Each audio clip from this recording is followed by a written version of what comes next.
देखो भाई, हम इस बर्तन की बात कर रहे थे, इसमें पानी भरा हुआ है।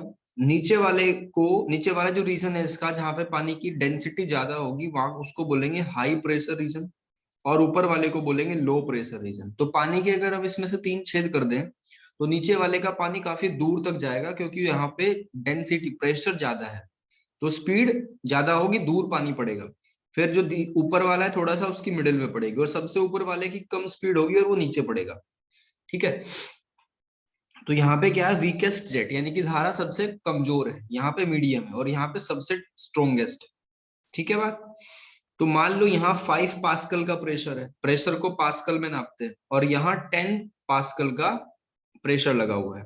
ठीक है। तो पोटेंशियल डिफरेंस कहाँ पे ज्यादा है, यहाँ पे इस पॉइंट पे ज्यादा है। देखो, हाई प्रेशर डिफरेंस, अगर ज्यादा प्रेशर डिफरेंस होगा, सीधी सी बात है, अगर प्रेशर डिफरेंस मान लो यहाँ पे 10 पास्कल का, यहाँ पे 0 का मान रखा है हमने, इस सरफेस को 0 पास्कल का मान रखा है नीचे, तो 10 माइनस 0 कितना हो जाएगा, 10।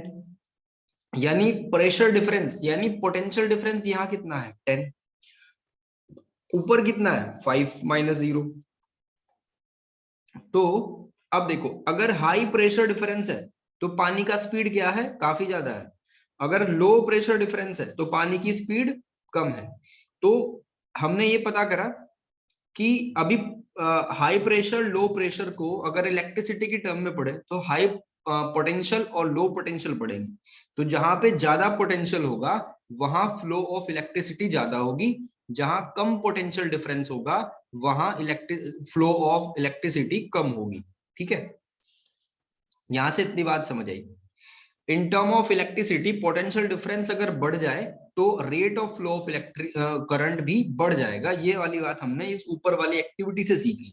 तो ओम्स लॉ क्या है, ओम्स लॉ में ये बताया गया कि this law given by German physicist George Simon Ohm's, ये इसका पूरा नाम है, और 1787 से 1854 तक उनका जन्म और मरण के बीच की ये तिथि दे रखी है। इंपॉर्टेंट नहीं है, बस उसका नाम याद रख लो कि वो जर्मनी के थे, ओम उनका नाम था। 1827 में उन्होंने ये रूल दिया।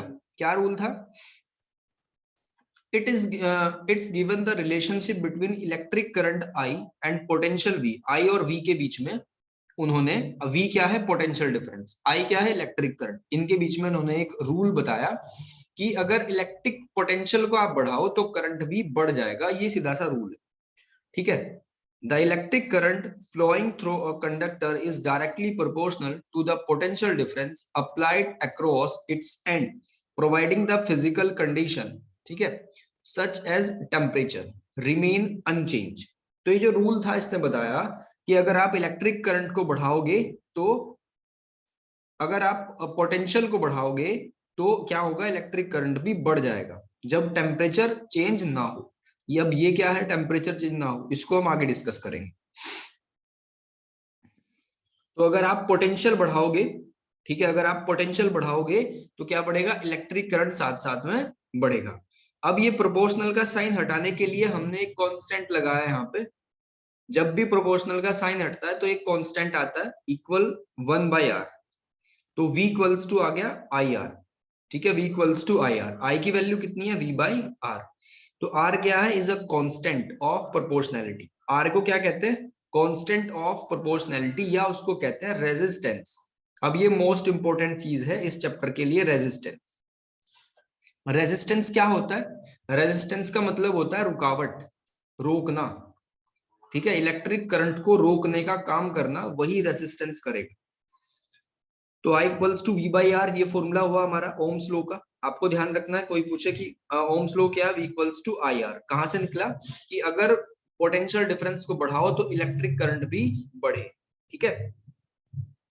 अब इस रिलेशन से क्या पता चल रहा है कि अगर रेजिस्टेंस बढ़ेगा तो इलेक्ट्रिक करंट घटेगा। अगर मान लो यहाँ पे V की वैल्यू 20 है, R की वैल्यू 10 है, फिर आपने 20 ये कर दिया 100, तो कम हो जाएगी ना वैल्यू, 0.2 है यहाँ पे और यहाँ 2 है। तो जितना आर की वैल्यू बढ़ाते जाएंगे उतना इलेक्ट्रिक करंट कम होता जाएगा। सीधी सी बात ये है कि अगर मान लो आप इस रास्ते पर ट्रेवल कर रहे हो, इस पर रुकावटें बढ़ा दी तो आपकी स्पीड कम हो जाएगी ना। तो जितनी रुकावटें बढ़ेंगी स्पीड कम हो जाएगी। अब वी आई ग्राफ को देखो, VI ग्राफ क्या कहता है? एक्स एक्सिस पे करंट लेनी है, वाई एक्सिस पे आपको पोटेंशियल डिफरेंस लेना है। तो graph between V and I is founded to be straight line. जैसे जैसे इलेक्ट्रिक करंट बढ़ेगा वैसे वैसे पोटेंशियल भी बढ़ेगी साथ साथ में।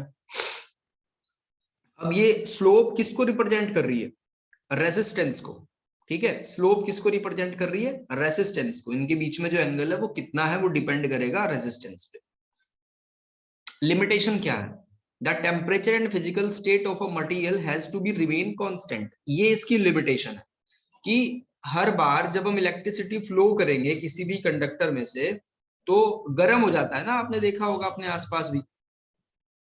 कई बार टीवी गर्म हो जाता है, वोल्टेज गर्म हो जाती है, या कोई भी फोन का चार्जर ही गर्म हो जाता है।